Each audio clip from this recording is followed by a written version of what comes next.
Hello and welcome to this week's Confident Cuppa. Hey up. Right, what should we talk about this week, Steve? Favourite, well, yes. Yeah. I bet I'm going to do a mind read now. Yes. Favourite live comedian we've ever seen, you're going to say Bill Bailey. Bill Bailey. Right. Can you remember when that was?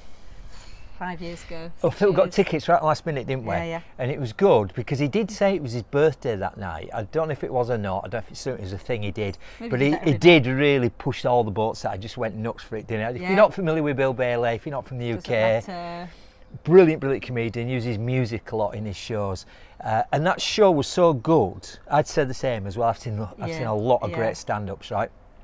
That was so good. As I stop and think about it now, one of my abiding memories is, you know when you've laughed so much your face is hurting?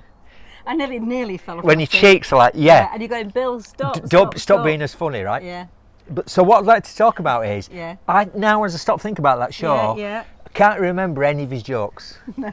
But I tell you what I can remember, his manner, the manner in which he did it. Look at us now laughing about it, just remembering. So I just want to really nail this point about that. I would suggest, some people would say that manner, the way in which you do something, always wins over matter, if you like, the content, right? Each knows. However, I think the way in which you do it is certainly as important as the content. Well, don't you think most people focus on the content as well, rather than how they're going to deliver it? Yeah. Remember, we've just did a workshop last week, actually. Oh yes. And there was we always have lovely delegates. We had a particularly lovely delegate called Pete. If you're watching, Pete, hiya. And you won't mind me saying this, will you, Pete? Pete was, probably still is, but he was at the time, a massive perfectionist. And he really loved, a lot of people do this, not just Pete, he really loved over-preparing.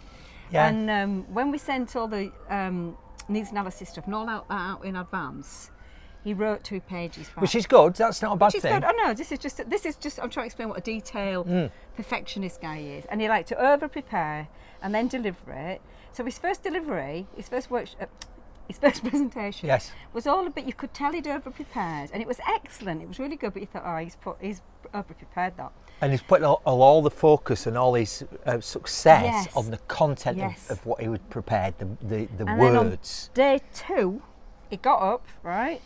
He wasn't allowed any notes, he just had 2 flip charts. And as I remember, your lightsaber. Oh, yes. Correct curiosity there, yes, you may wonder. Use everything. You have to come on workshop, we've got to find out what all that's about. And he just talked like from the heart. Yeah. And there was that difference between that last presentation and his first one was so his manner. Yeah, and I think the opposite. Himself. I think the other thing with that, the fancy word from NLP, now let's perform, is incongruent. So the other thing I think about the manner thing would be is when somebody's saying one thing, but the way in which they're saying it doesn't really go together. I know what you mean. For example, it's important we get excited about this idea that we're talking about now. Say it in a bit more of a boring But voice. it's not, is it? Right? No.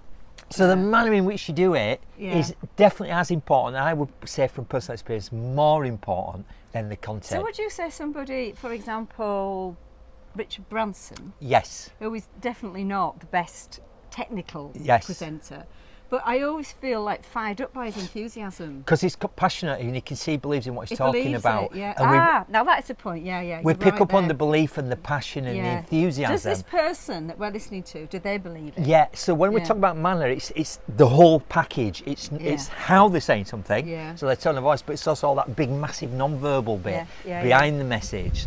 So again, somebody might be saying, I'm really excited about this, but the body language might be saying something else, right? Because they've got their hands over the bits, like somebody's going to take a free kick, right? So I think it's definitely true. So next time you go see somebody, notice, and people you really like, notice. We often say to people, who do you like and why do you like them? And often they can't say why. They go, I haven't really thought I just like them. I would think it's probably quite often, usually, because the manner in which they did it. So I would always say, manner always wins over matter, Curly. Yeah, and on that matter. Yes. Well, bye for now. I'll see you. Bye. Bye.